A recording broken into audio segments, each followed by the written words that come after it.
Hi, everybody. My name is Jaden. I'm Eli. I'm Jason. I'm Caden. And we got the Yahoo and Torah YouTube channel. And we are a little slow today. Yeah, we're a little slow. We're trying to get this off. Nicole's over there. She shook her head at me. She said no. Because I'm petting dogs, because if I don't keep petting dogs, they're going to erupt. But you're talking now. But they can't hear me very well. They can't hear you very now? Okay, well, all right. Thank you guys very, very much for joining us. We appreciate it. And our dogs are just about to break out. I think we're probably going to have to restart this over.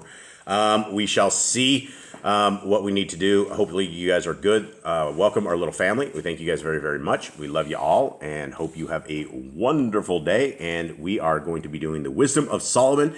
Today is month 9 on our Creator's calendar. It is a Wednesday for those of you who are working on the old Babylonian schedule. It is the 27th day on our Creator's calendar, and it is the 21st day of December. And, okay, let's see who can get it. Nobody's actually guessed this. I don't think you guys are going to guess it because it went up more than I thought it was going to go up. Who wants to take a stab? I need your numbers quickly, gentlemen. Yesterday? 348, I think. 348, I think yesterday was at. So. All right, I'm going to say 365. Okay, next. 371. 371. Who else? 402. 402. Okay, here we go. Right here. Sorry, Jade. It looks like we have 367 of the restored names itself. And then we have the actual Yah Scriptures is 28. So that's 14, 15, 6, 7, 8, 378. Or that 378, 14, 15, 375 is what I think that is. That's my quick math on that. 375 Scriptures. That's really, really good. More than 375. Is it more than 3? Yeah, it is more than 375. Yeah, my math sucks. Okay. 395. Is it 395? Yep. Okay, yeah, so 7, 14, 15, 6, 7, 8, 9, yeah. 395. Wow. But that's not it, because we do have another site. And I haven't really mentioned the site much, but it is out there giving free Bibles away as well. And I don't know if we can protect this one and keep this one, but it also has another 27 it has done this month as well. And the letter of Jeremiah has 16 on that site as well. So second place is the Book of Enoch, and Jasher's now in a solid third place. And yeah, there's a lot of downloads here, so things are looking up, I suppose, when this goes. Now, one thing I want to pop up from yesterday is this. We, I guess I won't say we stumbled, but we didn't know, and we needed our wise old owl time. So we're about to go to wise old owl time. Okay, so this is where we had some issues here, and this is the Wisdom of Solomon. This is the first chapter, and the first chapter says this, and these dogs are just, sometimes they just are rough. Okay, so this is right here where it says, "For wisdom is a loving spirit, but a blasphemer shall not go unpunished for his words. For Elohim is witness of his kidneys, and a true watcher of his heart, and a hearer of his tongue." Okay, we thought that was a bad translation. We didn't think that translation was right, so we're going to have to do a drum roll for our wise old owl, Brother Glenn, and let's see what Brother Glenn has to say. Shalom, fam. Brother Jason, the word kidney in verse 6 is actually a good translation. The kidneys, always used in the plural, keliot, are mentioned more than 30 times in the Bible. In the Pentateuch, the kidneys are cited 11 times in the detailed instructions given for the sacrificial offering of animals at the altar, whereas those instructions were for purification ceremonies at the temple. Sacrificial offerings were subsequently in seeking divine intervention for the relief of medical problems. Okay, what does he say with that? So sacrificial offerings were more made subsequently in seeking divine intervention for the relief of medical problems. Okay, how is that? Somehow kidneys make you feel better? Well, your kidneys, I mean, if your kidneys don't function, you get really super sick. Right. Okay, let's continue. In the books of the Bible that follow the Pentateuch, how do you say that? Pentateuch. It's Pentateuch. Yeah, I don't know how to say that. Everybody uses that word. I should know that word. Mostly in Jeremiah and Psalms, the human kidneys are cited figuratively as the site of temperament, emotions, prudence, vigor, and wisdom. In 5 instances, they are mentioned as the organs examined by God to judge an individual. They are cited either before or after, but always in conjunction with the heart as mirrors of the psyche of the person examined. There is also a reference to the kidneys as a site of divine punishment for misdemeanors committed or perceived, particularly in the book of Job, whose suffering and ailments are legendary. In the first vernacular versions of the Bible in English, the translators elected to use the term reins instead of kidneys, in differentiating the metaphoric uses of human kidneys from that of their mention in anatomic organs of sacrificial animals burned at the altar. This initial effort at linguistic purity or gentility has progressed further in recent versions of the Bible, in which the reins are now replaced by the soul or the mind. The erosion may have begun in the centuries that followed the writing of the Bible, when recognition of the kidneys as an excretory organs deprived them of their ancient aura of mysterious organs hidden deep in the body, but accessible to the look of Yah. Okay. Thoughts, anyone? I don't know how you find all these things, but it's amazing to know these things. Yeah, Brother Glenn, we thank you, dear brother, for this. We would not have known this, and we just thought it was a bad translation, because I guess we have to go back to the bad translations of Dr. Stephen Pidgeon. So the Hallelujah Scripture Grifters got it right. Dr. Stephen Pidgeon, fail again and again and again.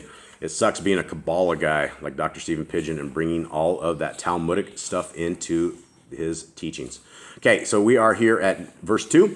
Everyone ready? Chapter 2. Everybody ready? Yep. Everyone good? Yep. You guys all good? I think so. No issues? No. Eli, how's your hand? Still hurts. Hurts? Nothing better? A little bit, maybe. Maybe? Kind of, sort of. All right. Seems like it will never, ever heal. It's been a while, and these dadgum dogs are just wild. They're going to go crazy. So I'm going to hold real quick, because these guys are psychopaths. So hang tight. All right. That is that. Okay. Chapter 2. For the wicked reasoning with themselves, but not rightly said, our life is short and tedious, and the death of a man there is no healing. Neither was there any man known to have returned from the grave. For we are all born by chance, and after this we shall be as though we have never been. For the breath of our nostrils is as smoke, and a little spark in the moving of our heart, which being extinguished, our body shall be turned into ashes, and our spirit shall vanish as the soft air. And our name shall be forgotten in time, and no man shall wonder our works. And our life shall pass away as the traces of a cloud, and shall be dispersed as a mist that is driven away with the rays of the sun and overcome by its heat. Okay, right out of the gate, what do we got? So I feel like, to me, these guys are they're like the foolish people that are like saying their lives mean nothing because no one will remember them in time. Not even that. I've heard this over and over and over in my life, that I don't know where people go that they determine at a certain level that there is no creator, that this is all random happenstance, that when we die, we're just dead. What you have in this life is all you have, and the soul doesn't matter. It's all just, somehow there's a ginormous bang in the world, and everything was created from nothing, and there was no divine inspiration, there was no wonderful plan. But when you look at creation, you look at everything in creation, there is a plan, there is a design, everything is perfectly made, there's nothing, evolution doesn't exist, that never happened. That was a bunch of Freemasons, a bunch of Satanists that spun that to the entire world, and everybody's been hoaxed. So he's talking about these people that are like, well, this is the best life we'll ever have now, and when you come up with this kind of an attitude, you will become normally evil, because you will do whatever you want to do in this world because this is all you think that you have. You will do whatever's good in your own eyes because when your eyes close for the final time, that's all you'll ever see, right? So nobody cares about the world to come. And the problem with all of this is that if you are Torah-less, that means that you do not care about what Genesis, Exodus, Leviticus, Numbers, and Deuteronomy say. Inherently, by default, you are evil. And people will say, Jason, we are not evil. Nobody's evil that isn't. If you do not know the laws, statutes, and commands of our Creator, you are evil, because you will fall into evil, and you do not know how to protect yourself from evil because you don't know what the laws of our Creator say. So you'll get into trouble. Verse 5. For our time is but a shadow that passes away, and after our end there is no returning. For it is sealed up again so that no man comes again. Come, therefore, let us enjoy the good that is found, and let us hasten to use the creation as in youth. Let us fill ourselves with costly wine and ointments, and let no flower of the spring pass by us. Let us crown ourselves with rosebuds before they wither. Let none of us go without his part of our luxuries. Let us leave signs of our joy in every place, for this is our portion, and this is our lot. Okay, So it's like your best life now. it is their exactly. That's what it is. It's we're not gonna make it. This is the end. When we die, there's nothing left. There's no creator. Let's just party up and have the best life we Yeah, can possibly have. they do not believe in a creator. They do not believe in the adversary of the creator, Hasatan. They do not believe in heaven or hell. They believe that random, we just popped here somehow, and that's just the way it is. So yeah, they want their best lives now. Let's continue on. What do these people kind of think? Well, let us oppress the poor, righteous man. Let us not spare the widow, nor regard the old gray hairs of the aged. Let our strength be the law of righteousness, for that which is feeble is found to be worthless. Okay, so he goes into something. So Being evil now. well, yeah, so he goes into something I think a little bit better, because the people that have their best life now, they don't care about the poor, they don't care about the righteous, they don't care about the widow, they don't care about the old or anything of the sort. So then in verse 11, he says something a little different here. He says, let our strength be the law of righteousness, for that which is feeble is found to be worthless. Okay, what is he saying by this? Basically, their strength, they decide what goes. They're basically the strong people decide what the rules are. Yeah, and I don't think they're saying that the laws of Yah, right? No, they're not saying that at all. They're saying that they're the strongest ones. That everyone else is feeble. They decide what goes. They decide what the rules are. They decide what is wrong and right. Right, and when they say the law of justice, right? So the Hallelujah Scriptures, it says the law of righteousness, but the law of justice is really probably more where it is, because the law of righteousness would be the Torah, right? If you had a law of righteousness in anything, that would be the Torah. But if you're looking for justice, I don't know so much as you're going to find that right now, because we don't have a righteous judge. But these people, the rich people love the criminal. They love the courts, right? They can take anybody they want. They can sue anybody. They can get what they want. If they don't like you, they will take you to court, and they will destroy your life. Okay, 12. Therefore, let us lie in wait for the righteous, for he is not for our way, and he is clearly opposed to our actions, right? So these guys are, they start getting a separate mind, right? Instead of not being, they just take a turn to become evil, right? So they want to attack those who are righteous, because then they clearly say, for he is not for our way, and their way is lawlessness, right? It is evil. And he reproaches us with our guilt of the law, and to our shame accuses of the sins against our teaching. What teaching? Did Hallelujah Scriptures say the law? It says the law, and it has a capital L for law.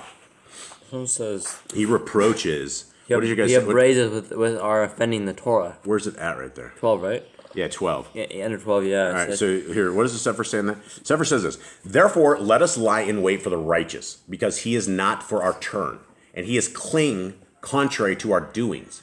He upbraids us with our offending the Torah, and objects to our infamy, the transgressions of our education. All right, so how does the Hallelujah Scriptures have that? Therefore, let us lie in wait for the righteous, for he is not for our way, and he is clearly opposed to our actions. He reproaches us with the guilt of the law, right? Okay, that makes sense. And to our shame, accuses of the sins against our teaching, right? Because their teaching is not with the Torah, right? Their teaching is against Yah. And so, yeah, everybody in Torah would do that. Hold on a second. Hannah, get over here. Sorry. And here, go get the monster. Okay, he professes to have the knowledge of Elohim and calls himself the child of Yahuwah. He has become a reproof to our thoughts.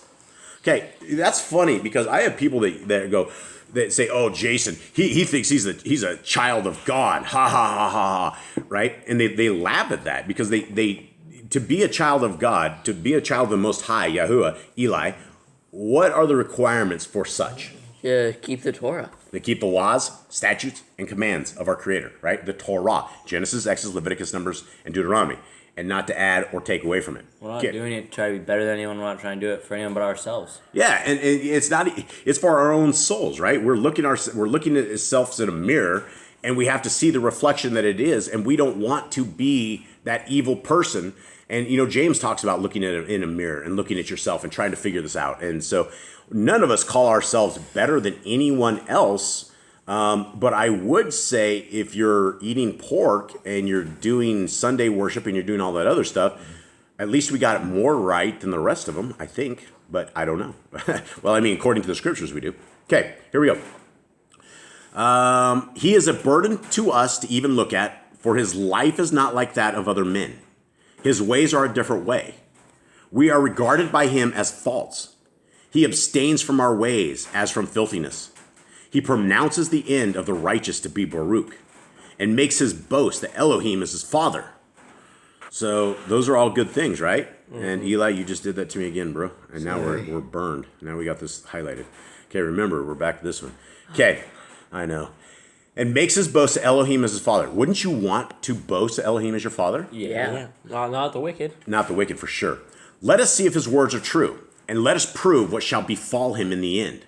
For if the righteous man is the son of Elohim, he shall help him, and deliver him from the hands of his enemies. Okay. That's exactly what the Pharisees said when Yahushua was on the cross. Was that 18? Yeah, that was 18, so I'm 19. Sorry, guys. I'm just going all over the place. That's exactly what they said to Yahushua. Let's see if he said he was the son. Let's see if Yah will come down and save him. Yeah, let's see if he can save himself, right? And so this is crazy. And so this is, a lot of times people, I guess a lot of us out there don't realize that we are in danger because we are the children of the Most High. Hasatan hates us, and he wants to hurt us, and he wants to do everything possible to afflict us. I don't think Hasatan is afflicting the Christians. I don't think he's afflicting the Catholics. I don't think he's afflicting it like he's afflicting the Torah keepers. Why would he? Right? No, his objective is to get people away from our Creator, and the way to our Creator is by reading the laws, statutes, and commands of our Creator, and starting off with the faith of Messiah Yahushua. It's a two-way street. It's not a one-way street. It's not a set and forget. You can't raise your hand at 8 years old. But what it says right here is how the world looks, right? If they see you, that you are a child of the Most High, they will go, well, let's see if his God can fix him. Let's just go annihilate this guy. Okay? So continue on, 19. Let us try him with mocking and torture, so that we may know his humility and prove his patience. Let us condemn him with a shameful death, for by his words he shall be favored. Such as these they devised and were deceived, for their own wickedness has blinded them. As for the secrets of Elohim, they did not know them, neither did they expect the wages of righteousness, nor discern a reward for blameless lives. For Elohim created man to be immortal, and made him to be an image of his own immortality. Nevertheless, death came into the world through envy of the devil, and those who hold to his side find it. Okay, what does he hold to the side that find it?